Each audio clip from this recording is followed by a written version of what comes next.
All right, so Esther, Queen of Persia. So let's do a real quick. Where do we start? Well, we started at Genesis with creation. We went through Genesis and some interesting stories. We had Abraham, the call of Abraham to go from the land of Ur, the Chaldeans, which happens to be the same place that the Babylonians are from, which we've just heard about recently. Abraham sojourns into what will become the land of the Holy One. After his great-great-grandson Joseph is in Egypt for a long time, the people are enslaved, and so Moses comes and leads the people, the great first part, most important part of the story of our ancestors, the Exodus from Egypt, the wandering period, and the settlement period, and then eventually the clamoring for some kings, for a king. And then we have Saul, who's not a very good king, and David, who's a great king, and Solomon, who's pretty good. And then it all kind of falls apart.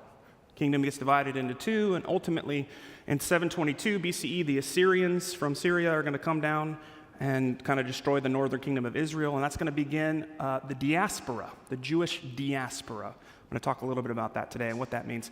That word simply means displaced people, and by the time of the first century, when Jesus is around, the Jewish diaspora included parts of the world like Egypt, and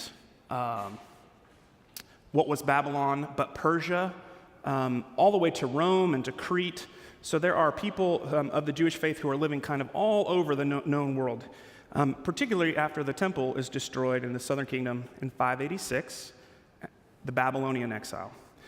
So the Assyrians are conquered by the Babylonians are conquered by the Persians, and we're now in that period. We're going to be in that period for about 100 years, 125 years, until Alexander the Great, who is Greek, is going to conquer the known world. The language, we talk about the Old Testament being the Hebrew Bible, and that's because the books are written primarily in Hebrew. We have some Aramaic today that's going to pop up, which is exciting.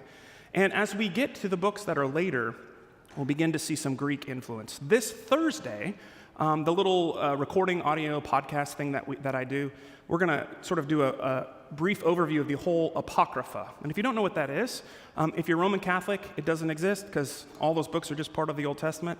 If you come from a Protestant tradition outside of the Anglican tradition, it doesn't exist because Martin Luther didn't like those books, so he just kicked them out.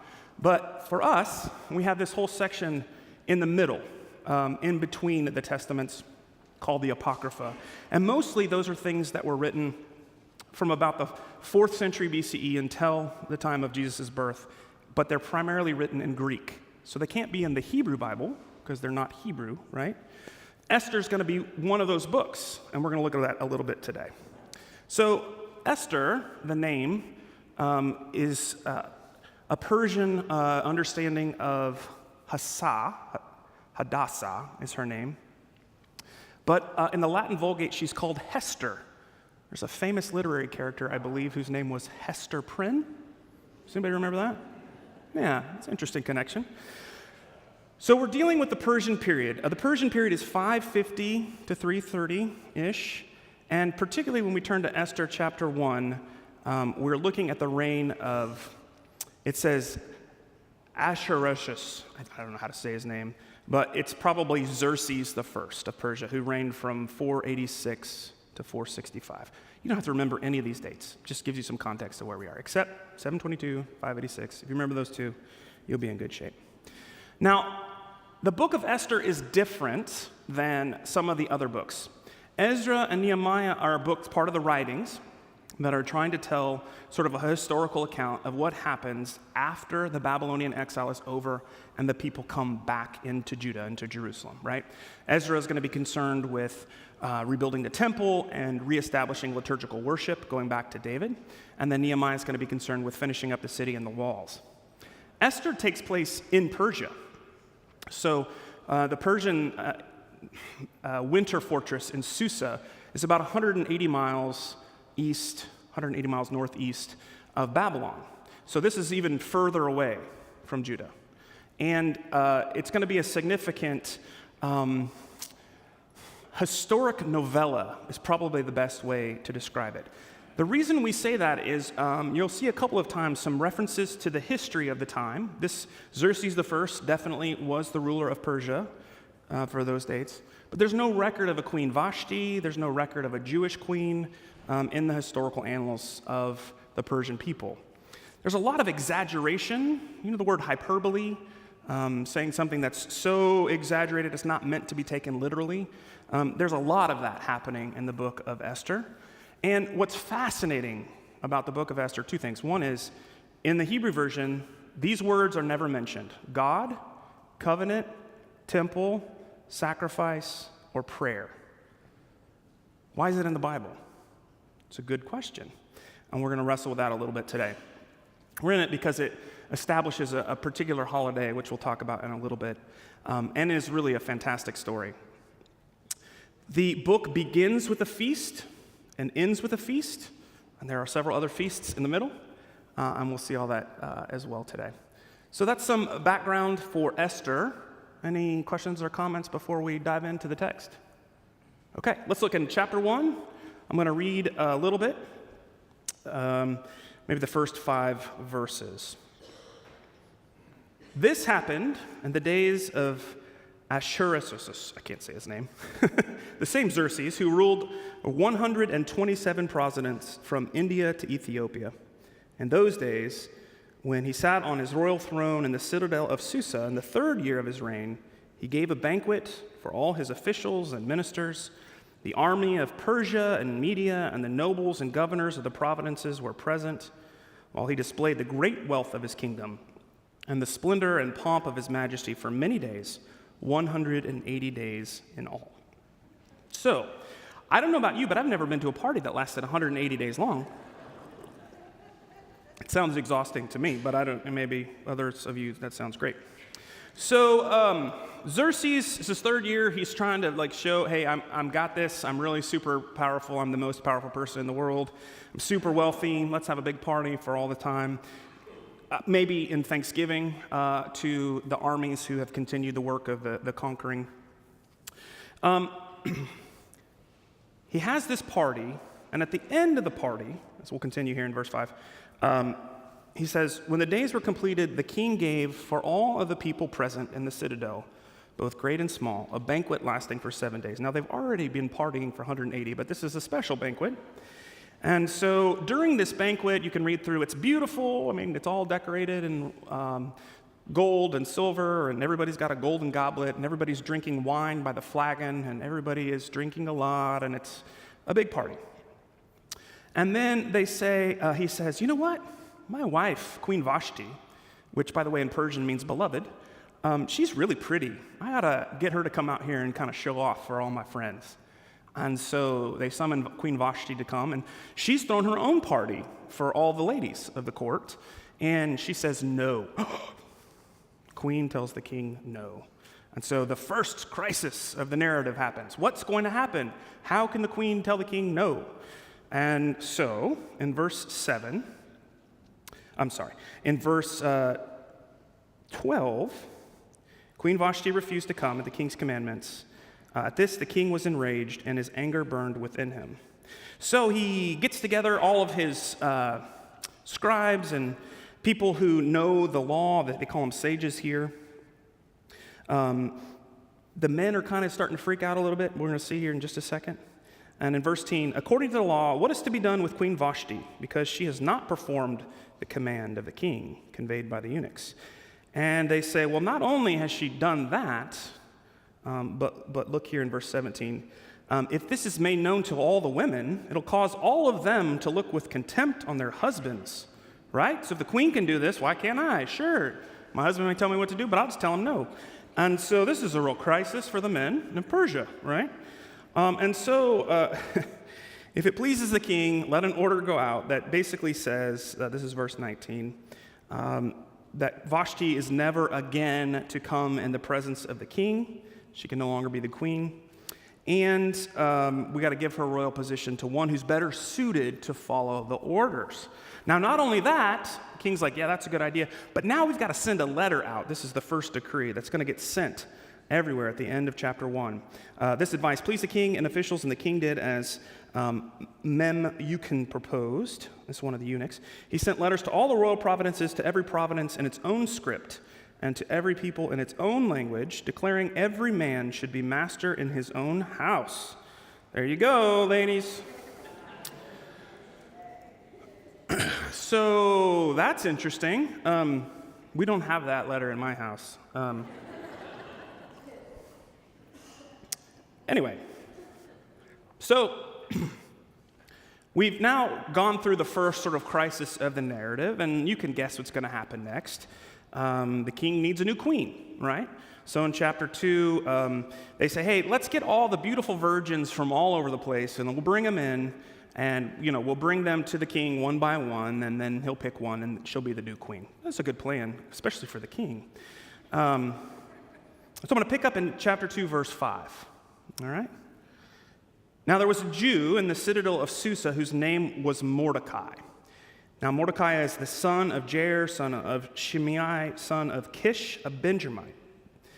Kish had been carried away from Jerusalem among the captives carried away with King Jehoiah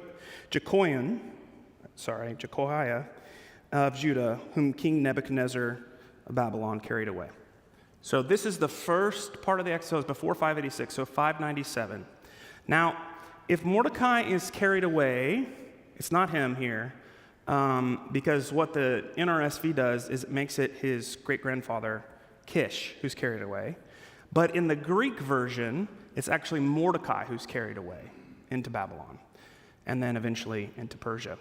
The problem with that is if that happened in 597, and now we're in 485, that would make Mordecai 120 plus however old he was when the exile happened.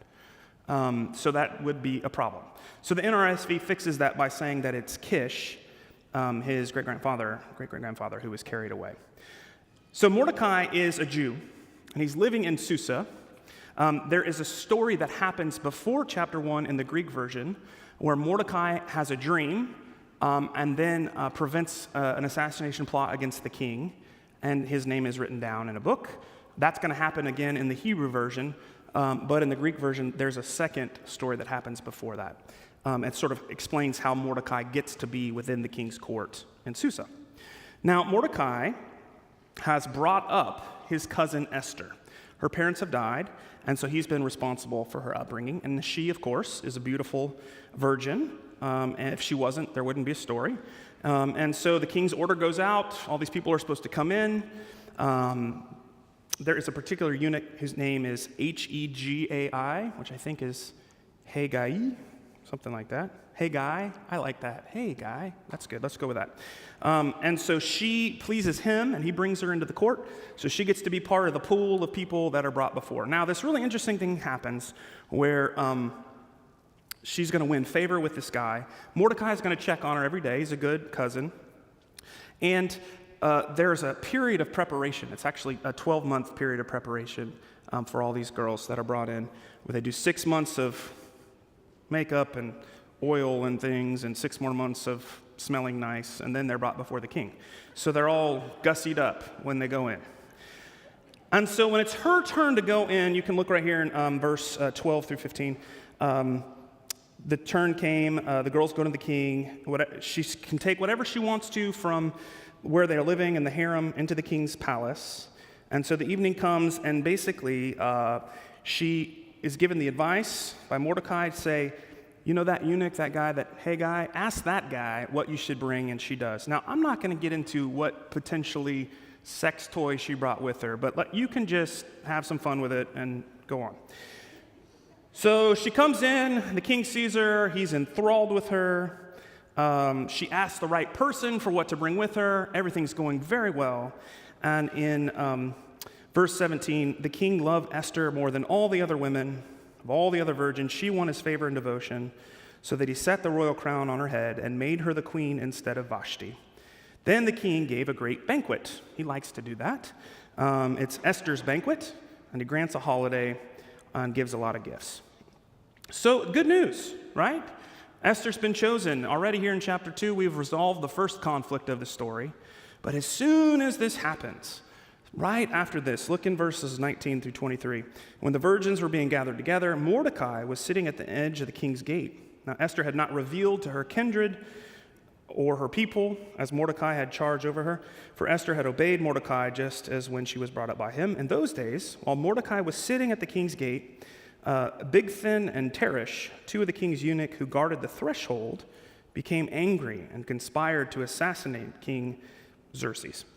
But the matter came to the knowledge of Mordecai, and he told it to Queen Esther, and Esther told the king in the name of Mordecai. And when the affair was investigated and found to be so, both of the men were hanged in the gallows, and it was recorded in the book of the annals in the presence of the king.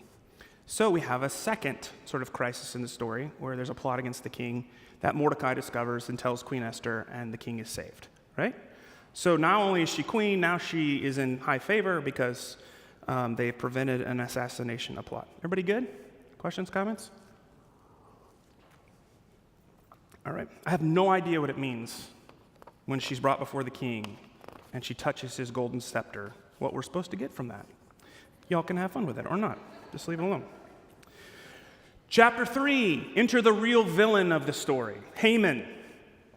Haman is a guy who gets promoted within the king's court up to like second in command. And the tradition in the Persian Empire is that if you run into a superior, you're supposed to bow down before them, do obeisance, all that kind of stuff. Mordecai will not do that to Haman because he's a Jew, and he's not supposed to. Think back to Daniel. Think back to Shadrach, Meshach, and Abednego. Like, we're going to do everything we can, but there's a couple things we just can't do. Like, we can't bow before people because there's only one true God, and we worship that God. So Mordecai doesn't do it, and it makes Haman very angry. And so, what happens, look in chapter 3, verse 7. In the first month, which is the month of Nisan, the cars you don't drive, but there are cars. In the 12th year of the king, they cast Pur, P-U-R, which means the lot, before Haman for the day of the month, and the lot fell on the 13th day of the 12th month, which is the month of Adar. And then Haman says to the king, there's a certain group of people, I'm going to paraphrase all this, among you who are not following all your laws. They're kind of doing their own thing. So if it pleases the king, why don't you go ahead and write a decree that all of them be slaughtered? The king's like, okay. He's not a smart king. He's too busy eating and drinking to really care about stuff. And so this happens. So the king says, take some money, make it happen. So Haman, because he hates Mordecai, because Mordecai is a Jew who worships the one true God and won't bow before him, makes this decree that's sent out to the whole Persian Empire. Now, what did it say before? From India to Ethiopia. So if you can picture, that's the whole world, right? I mean, essentially. The Persians sort of had that empire. And the word Pur, P-U-R, lot, later in the book, in a couple of chapters, we're going to see is going to turn into a festival called Purim. And we'll talk a little bit about that more. But the lot is cast, and so Haman is able to go and make this decree. So this document gets copied and it gets sent out all over the place, and Mordecai learns about this plot to kill all the Jews, to slaughter them all, and he does what many people we've seen in the Hebrew Bible do. He rips his clothes, he puts on sackcloth and ashes. Think of Job, think of the people of Nineveh after Jonah's proclamation. And in chapter 4, I'm going to read verses 13 through 17. So he's sitting there in sackcloth and ashes, and Esther hears about it. Remember, he's been coming to check on her every day, but now he's just kind of sitting there. And so she sends some clothes to him, and he tells the people who bring it, I can't wear those because this is what's going on. They bring it back and tell her. So here in verse 13, Mordecai then told them to reply to Esther, do not think that in the king's palace you will escape any more than all the other Jews. For if you keep silent at a time such as this, relief and deliverance will rise for the Jews from another quarter, but you and your father's family will perish. Who knows? Perhaps you have come to royal dignity for such a time as this. And then Esther said to reply to Mordecai, go, gather all the Jews to be found in Susa and hold a fast on my behalf, neither eat or drink for 3 days, night or day. And I and my maids will go and fast as you do, and after that I will go to the king, though it is against the law, and if I perish, I perish. Mordecai then went away and did everything as Esther ordered him. So what's happening here is pretty clear, right? There's a plot to kill all of the Jewish people. Mordecai is lamenting that. Esther finds out, they have this conversation through mediaries. Mordecai's like, you got to go to the king and plead on her behalf. But the deal is, if you just go to show up before the king and you're not summoned, then you get killed. You get killed if you don't show up, and you do. So Esther's like, I don't know if I can do that. And he says, yeah. And so she said, okay, we're going to do that, but first we're going to do this thing. Now, there's no prayer, there's no God mentioned, there's no temple, there's no sacrifice, none of that here. But in the Greek version, there is. And really interestingly, if we have time at the end, I'll read some of it to you. Mordecai has this long prayer to God about saving the people. Esther has this long, beautiful prayer. And in Esther's prayer, there's also some other things that come up. So we now have another crisis in the story, that all the Jews are going to be slaughtered, and only Esther can save them. And that line about, maybe you've come to the position you are for such a time of this reminds me a lot of Joseph, right, in Egypt. And when he's talking to his brothers after it's all been discovered, and he says, what you intended for ill, God intended for good, right? Because Joseph has the dreams, he's able to prevent all the people from starving. He's able to take care of his family, et cetera, et cetera. Chapter 5 is when Esther comes before the king. I'm going to start in verse 3 here. I'm going to start in verse 2. As soon as the king saw Queen Esther standing in the court, she won his favor, and he held out to her the golden scepter that was in his hand. Then Esther approached and touched the top of the scepter. The king said to her, "What is it, Queen Esther? What is your request? It shall be given to you, even to half of my kingdom." And then Esther said, "If it pleases the king, may he and Haman come today to a banquet that I have prepared for the king." So the king said, "Bring Haman quickly so that we may go and do as Esther desires." So the king and Haman went to the banquet. So a couple things just to point out here. I think it's an interesting connection, that promise to give you half of his kingdom. I mean, she just shows up right out of the blue, but she's really pretty and she's pleased the king, and maybe there's some other stuff there that we don't want to talk about. And he says, whatever you want, up to half your kingdom. So when I read this, you know what I hear? Do you remember King Herod, who marries his brother's wife, Herodias? And she has a daughter named Salome, and she dances before Herod. And he says, ask me anything you want, even up to half my kingdom. And she asked for John the Baptist's head on a platter, right? But there's a connection there that I think is kind of interesting.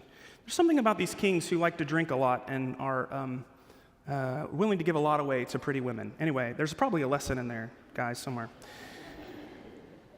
So she doesn't ask to prevent the plot, right? Just like Chris was talking about in his sermon today, it's a smaller ask, right, that leads to a bigger one. I don't know if you were here at 9 or if you'll be in here at 11, you'll hear it.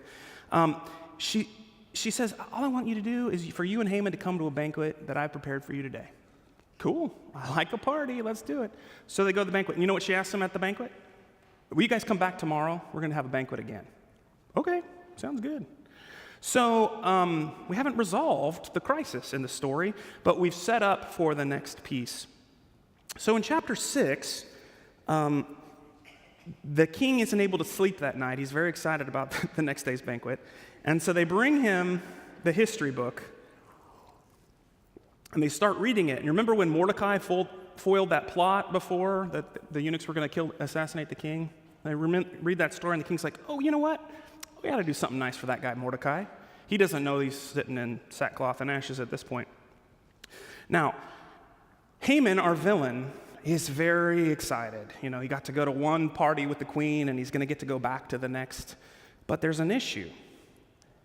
He's not happy because Mordecai is still around. And he does not like Mordecai, right? He's already created this plot to wipe out all the Jews, but Mordecai is still around. It makes him miserable. He's not able to be happy. And so what he does is he builds a gallows. He builds, so Mordecai can be hung. At the same time, the king is reading about Mordecai's good deeds and deciding to reward him. So then let's turn to chapter 7. I'm going to read for a little bit in chapter 7. So the king and Haman went in to the feast with Queen Esther, day 2. On the second day, as they were drinking wine, the king again said to Esther, "What is your petition, Queen Esther, and it will be granted to you." You know what? I skipped a little bit of 6. So the king asks Haman, how should this person be rewarded? And Haman thinks it's him. And so he says, oh, you should do all this great stuff for him. And the king says, great, go give Mordecai all that stuff. And Haman's like, oh, man, I hate that guy. All right, so then in chapter 7, here's the banquet. And then the queen says, if I've won any favor, king, and if it pleases the king, please let my life be given to me. That is my petition. And the lives of my people, that's my request. For we've been sold, I and my people, to be destroyed, to be killed, to be annihilated. If we've been sold merely as slaves, men and women, I would have held my peace, but no enemy can compensate for this damage to the king. And then the king says to Queen Esther, who is he?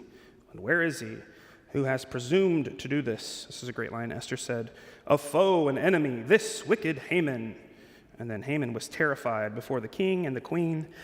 So the king gets up. He's really mad. He goes to his garden to cool off. And then Haman throws himself on the couch where the Queen Esther is reclining. And the king walks in and he goes, not only has he done this awful thing, but now he's trying to take advantage of my wife. And so the very gallows that Haman had built, Haman is hung upon. Chapter 8, we got a new boss. That ring that Haman had gotten from the king is taken off. It's given to Mordecai. Mordecai's now in charge. And so in verse 3, Esther's going to speak to the king again, and she's going to say, fall at his feet, weeping and pleading to avert the evil design of Haman, the plot that he had devised against the Jews. So the king holds out his golden scepter to Esther. There's a lot of holding out his golden scepter. And Esther rose, stand before the king. She said, if it pleases you, if I won his favor, if it seems right, let an order be written to revoke those letters that were sent out. For how can I bear to see this calamity that's coming on my people? And he says, okay, Esther, that's great. And so she pleads to have his decrees overturned, and they are. And then once those decrees get kind of put out, all the people of the Jewish faith are saved. And then there's some destruction of Haman's family and the people who were plotting to get rid of the Jews. And then in chapter 9, verses 18 through 19, that particular day, back when Haman had drawn the lot, when all this is happening, chapter 9, verses 18 and 19. It says this, but the Jews who were in Susa gathered on the 13th day and on the 14th, and rested on the 15th day, making that a day of feasting and gladness. Therefore, the Jews of the villages who lived in the open towns hold the 14th day of the month of Adar, that's a month, name of a month, as a day for gladness and feasting, and a holiday on which they send gifts of food to one another. So this is the beginning of Purim. Purim is a very important and fun holiday for our Jewish friends, brothers and sisters, family members. It's a carnival-like festival. There's costumes. There's a lot of booing of Haman and cheering of Mordecai. The book of Esther is read. It's a real good party. Mostly adults. Okay, so here's what they do. On Purim, you can drink a lot. They've been drinking so much that you can't tell the difference between cursed be Haman and blessed be Mordecai. You hear they're different. So it's a fun party. All right. Hope I don't get in trouble for that. All right, chapter 10. Let me just read a few verses, then I'm going to talk about the Greek if there's answer any questions. King Xerxes laid tribute in the land. This is chapter 10. On the sea, all the acts of his power and might, the full account of the high honor of Mordecai, to which the king advanced him. So now Mordecai is in that second position that Haman was in. Are they not written in the annals of the kings of Media and Persia? For Mordecai, the Jew, was next in rank to the king, and he was powerful among the Jews and popular with his many kindred, for he sought the good of his people and interceded for the welfare of all his descendants. Now, this whole little bit, are not these recorded in the annals of the book of the kings of, that's a common formula, right? We've seen that in Chronicles and some other places in the Bible. But the answer, are these not recorded in the annals of the king of Media and Persia? The answer is no, they're not. We don't have extra biblical evidence that any of these things happened. So again, most scholars would say Esther is a historic novella, and it teaches us some important things. And it's a fun story, and it's how we get to Purim. Questions, comments about Esther, the Hebrew version? Yes, Elizabeth. Yes. Mm-hmm.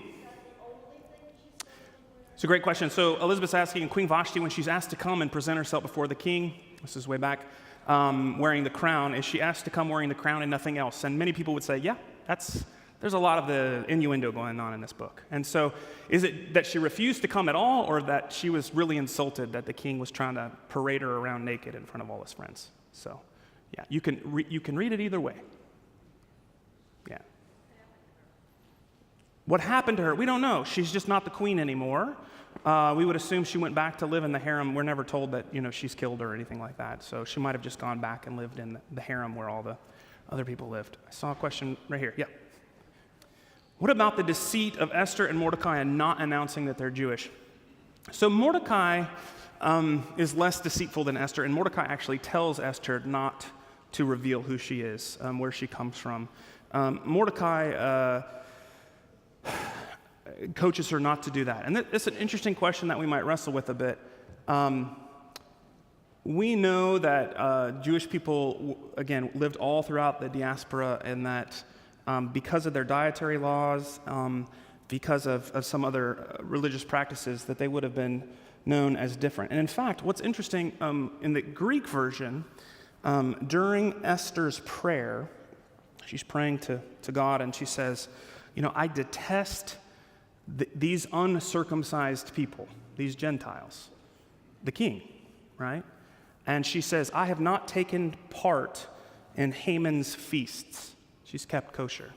We don't get any of that in the Hebrew version, but in the Greek version, there's this concern that it tries to make up for that little bit of deceit, in that she's actually very committed to her Jewish faith. It's a really good question, and we can wrestle with that. What does it mean to be deceitful for the cause of the greater good? Yes. There's ethical questions. There was another question over here. Okay, so I have a few minutes, just a few. I'm going to tell you a little bit about the Greek and the Apocrypha. So there are 100 extra verses in the Greek version of Esther. That's a lot. 6 different editions. I mentioned the first one comes before chapter 1. And it's about Mordecai, and he has a dream that this trouble is coming for the Jewish people, and it's the first plot against the king. The second section, second edition, and how it's done, if you have a Apocrypha, I don't know if it's in those Pew Bibles or not, it'll say edition A, chapter 11 and 12, right? So it would come after, but then edition A goes before chapter 1. This is a little confusing, but imagine these different sections kind of get added over time and discovered and those kinds of things. They fill out the story, and what's most important about the Greek section is God and sacrifice and temple and prayer, and none of those things were mentioned in the Hebrew, so guess what we're going to do a lot of in the Greek version? We're going to talk a lot about those things. We're going to talk a lot about God. We're going to talk a lot about prayer. We're going to talk a lot about the cultural differences. And so Mordecai has a dream. The first plot to kill a king is overthrown. The second edition is going to be the actual text of the decree to slaughter all the Jews. We don't have that in the Hebrew version, but in the Greek version, it's like, here's what the actual text would have said. Now, here's something that's interesting about language. So I've mentioned the Bible in Hebrew up to this point, and then the Apocrypha is going to have Greek.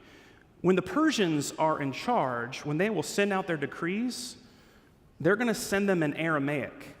Aramaic is significant because it becomes the common language of the people before Alexander the Great comes, and then Greek becomes the common language of all the people. And this is significant, right? Because what language does Jesus speak? Aramaic, right? So without the influence of the Persians coming, that wouldn't have happened.